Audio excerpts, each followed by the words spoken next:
It's time now for French Connections, our weekly look at the intricacies of life here in France with our very own Florence Villeminot. Hi, Jeannie. Hi, Flo. We're focusing on tennis this week with the French Open, one of the most broadcasted tennis championships in the world. It was created in 1891, but it's been held at the Stade Roland-Garros in the west of Paris since 1928. And it's funny because in English we talk about the French Open, but it's officially known as the Tournoi de Roland-Garros, or Roland if you're a sports fan. And it's a huge deal here in France. It's held over a 2-week period in late May, early June, and in fact a lot of high school students associate Roland-Garros with studying with the baccalaureate, and I know that I definitely did that. Now, what's interesting is Roland-Garros was actually a man, and he actually wasn't a tennis player. He was a French aviator during the First World War, the first man to fly across the Mediterranean, but not at all a tennis player. As for the tournament Roland-Garros, it's one of the 4 Grand Slam tournaments in the calendar year, along with the Australian Open, Wimbledon, and the US Open, and it's the only one that's played on clay. This is definitely a trademark of Roland-Garros, and playing on clay is notoriously difficult, mentally and physically. The balls fly higher, they're slower, and this compared to grass or hard courts. And it means that the tennis matches are much more spectacular and unpredictable. It's a great show. Some people come back every year. They love the atmosphere. The players really push their limits to get to the top of the board. It's a street fight.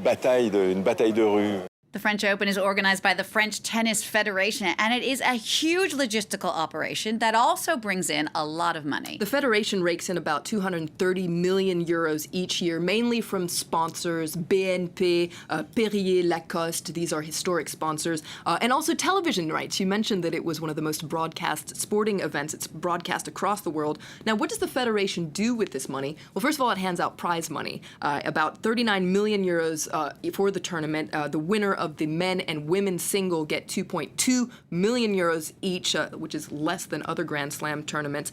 And it also uses that money to promote tennis in France. It essentially finances 8,000 clubs across the country, organizes regional tournaments, builds courts, and essentially boosts people and encourages them to play tennis. Now, another important source of revenue are ticket sales. Every year, 450,000 tickets are sold, but they are notoriously expensive and hard to get a hold of. Well, it costs minimum 55 euros to see a match on one of the main courts, and this at the beginning of the tournament. And the highest price is 2,100 euros for the best seat, I guess, during the final on the main Philippe Chatrier court. Now, you can only buy tickets online, and the priority goes to people who have a license. And this is something that I have to explore in another French Connections. But when you play sports in France, when you play sports seriously, you have to get a note from the doctor saying that you're in good health. And then you have to buy a license from a federation, from a sporting club. And all this means that cheap tickets essentially run out really quickly. Now, some people defend the system and say that this is great. It means that, real tennis fans get to go to Roland-Garros first and be there. But critics say that it actually prices out everyday spectators and ensures that tennis stays an exclusive sport. And it's true. Some people do still see tennis here in France as kind of an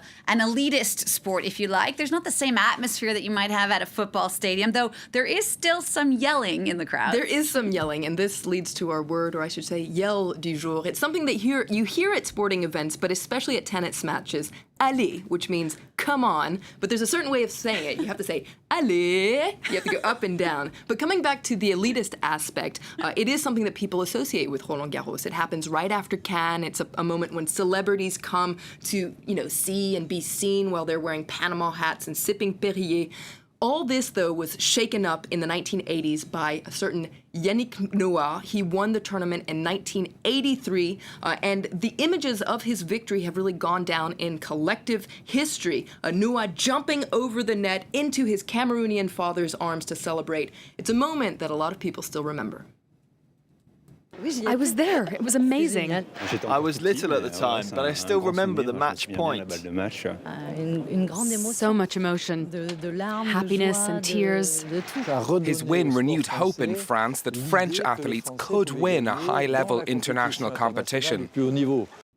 Now, Yannick Noah was the last Frenchman to win the French Open in 1983. He is incredibly charismatic, and he's often been voted France's most favorite person. He's had a very successful career on the court, winning the Davis Cup with Team France, and now he coaches the team, and off the court as well as a musician. Now, I could talk about all sorts of other champions associated with French tennis, Amélie Mauresmo, Jo-Wilfried Tsonga, Gaël Monfils, but there's one person that you absolutely have to know when you're talking about tennis, but French sports in general. It's a sports journalist from France Télévisions who gets to go and interview players up close and personal on the court. He's fluent in French, English, Italian, Spanish. It's the one and only Nelson Montfort. Oh no, I don't feel like I steal the show. I know that my fame, I guess you could say, comes from the fact that I bring out the best in tennis players and bring that into people's living rooms.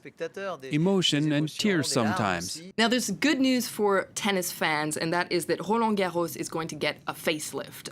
It's actually, there have been years of legal fights about whether or not to modernize the stadium where Roland-Garros takes place, and it's going to happen. In fact, they just built a new court, Court 18, and in 2020, the main court, the Philippe Chatrier court, is going to get a retractable roof. So you'll be able to watch those matches rain or shine. And be sure to tune in to France 24 over the weekend. Our sports editor, Ketevan Gorgestani, who helped me prepare the show, it must be said, will be there giving you all the latest. Flo, thank you so much for that up-close look at tennis. A fun fact, tennis, they say the word came from the French tenez, which kind of means look out.